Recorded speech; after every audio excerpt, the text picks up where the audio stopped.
Big racing series are no doubt traveling circuses, and today we'll look through the full fleet of trucks that it takes to put on a modern-day World of Outlaws Sprint Car Series show.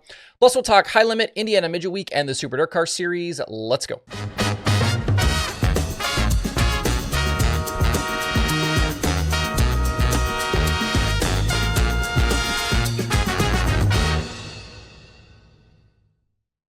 It's Tuesday, June 4th. I'm Justin Fiedler. This is DIRTRACKR Daily presented by Kubota Genuine Parts. Later this week, the Dirt Late Model Dream gets rolling at Eldora Speedway, and another big Eldora crown jewel means another opportunity to visit our friends at the Whistle Stop Bar and Grill. It's located just 7 miles south of the racetrack in Ansonia. Great food, great drinks, everything you can need while you're at Eldora. Besides the Whistle Stop, they also have a sister business located in Greenville, Ohio called Sure Shot Tap House. Sure Shot Tap House is a 46-tap self-pour facility featuring domestic and craft beer, ciders, seltzers, bourbons, and wines. They also have a self-serve cocktail machine that complements their amazing food menu. And you can venture upstairs to the Bullseye Game Lounge, which boasts duckpin bowling as well as 24 arcade games, making Sure Shot the ultimate destination to eat, drink, and play all under one roof. And new this year, they're going to be running buses from Eldora Speedway to Sure Shot on the Fridays of all major events. And the first of those bus trips is this week for the Dirt Late Model Dream. The trip includes a buffet, a $15 port card, you're going to get a swag bag, and a lot more. Visit SureShotTapHouse.com/events for more information on the bus trip. I had an email this week from someone I hear from regularly, and they were asking me about a new truck and trailer that they noticed on the road this season with the World of Outlaws Sprint Car Series. They also mentioned other trucks and trailers that they saw, like for Dirt Vision, and I thought this would be a good show topic to run through the whole fleet of trucks that it takes to put on a current day World of Outlaws show. In dirt racing at the moment, I don't believe any other series brings the amount of people and the amount of equipment to a show as does the World of Outlaws Sprint Car Series. And for this video, I'm going to cover just what the series and World Racing Group itself brings, but understand that it's much larger even beyond this. There are obviously trucks for all the teams, plus driver and team merch trailers. There's marketing setups like from sponsors, NOS Energy Drink, and a whole lot more. Motorsports has always been a traveling circus, but in recent years, things have continued to expand and ramp up in dirt racing.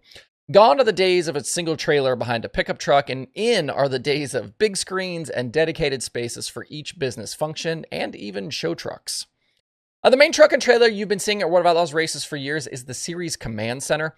It's a standard 53-foot trailer that is the base for Series officials through the course of a race night. Drivers' meetings happen out the back, timing and scoring screens are there, officials are in and out all night, and if someone wants to go yell at Series Director Carlton Reimers, you can usually find him not far around.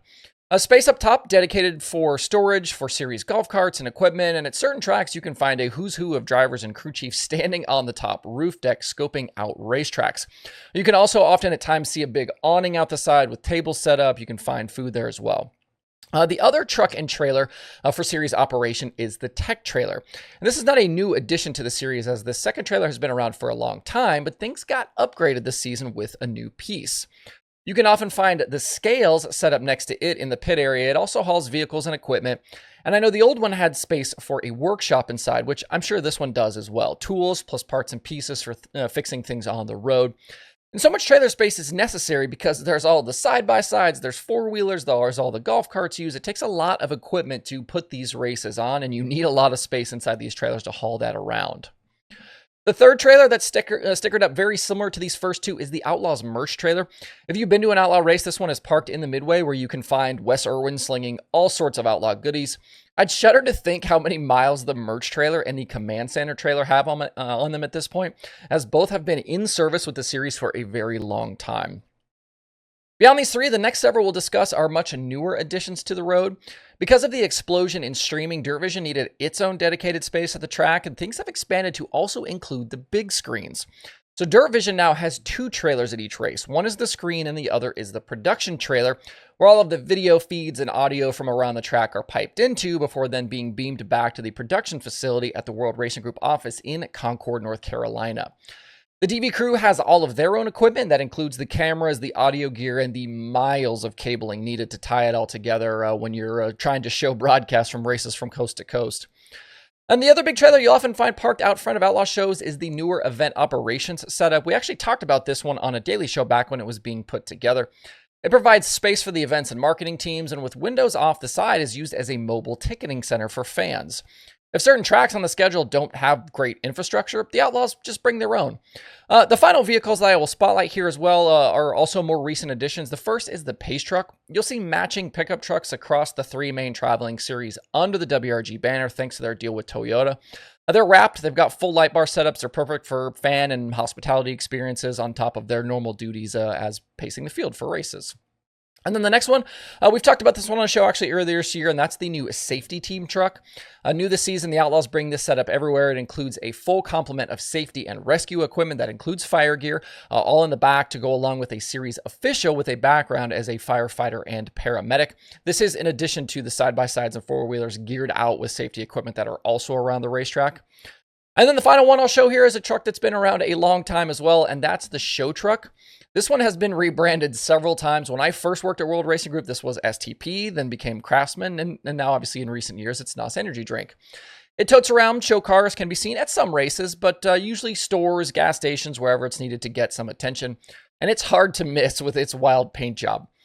So in total, we've got 3 series trailers, including merch, plus 2 for Dirt Vision, the event operations trailer, 2 pickup trucks, the show truck, and then a wide array of trackside support vehicles, like I talked about, scooters, golf carts, side-by-sides. And again, this doesn't include other marketing setups, plus team and driver rigs. There's also a hospitality trailer that World Racing Group owns that goes to periodic events throughout the season. So a number of vehicles and trailers and rigs are necessary these days to put on World of Outlaws shows. Before we close out today, there is a bunch of racing to get into tonight. First, the Kubota High Limit Sprint Cars will be at Davenport Speedway for $20,000 to win. This is another midweek series race. The initial pre-entry list shows 32 cars with all of the High Limit full-timers plus Kyle Larson, Anthony Macri. There's Midwest guys on there, a whole lot more. I know that Davenport has pretty regularly hosted the NRA Sprint Invaders, but I think this will be the first 410 sprint car show there since the National Sprint Tour was there in 2006. So nobody in the field will have any sort of notes on this one. Hot laps are slated for 6:30 p.m. Central Time. Racing can be watched on Flow if you are not headed for the racetrack. At Circle City, Indiana Midget Week kicks off tonight for the USAC National Midget Teams. 6 races in 6 days. Stops at Circle City, Lawrenceburg, Lincoln Park, Bloomington, Hobstadt, and Kokomo. That is all coming up over the next several days. 27 drivers are expected to contest the full week of racing. Logan Seavey will be looking to repeat his midweek title from a year ago. Midweek from the high limit there. There are only 3 USAC midget races complete so far in 2024 with Ken and McIntosh, Dazen Persley, and Seavey, the 3 winners. A lot will change in the standings over the next 6 nights, and I'm sure there will be plenty of wild action. Keep up with everything via USAC social channels and on Flow Racing. And the Super DIRTCar Series has the first of a back-to-back starting tonight at Big Diamond Speedway. They'll then head to Selinsgrove tomorrow. Anthony Perego, Matt Williamson have the first 2 victories in championship races this season, and Peter Britton is actually the current points leader. Both shows, 75 laps, 10,000 win, and the winners of each will also be guaranteed starting spots into the big feature at Super Dirt Week 52 in October. You can watch Big Diamond tonight on Dirt Vision. All right, that's it for the Daily Show today. Make sure to stop by DIRTRACKR.com for all the latest news, dirt racing stats, plus the streaming schedule on the Watch Tonight page. Hope you guys have a great Tuesday out there. We'll see you right back here tomorrow.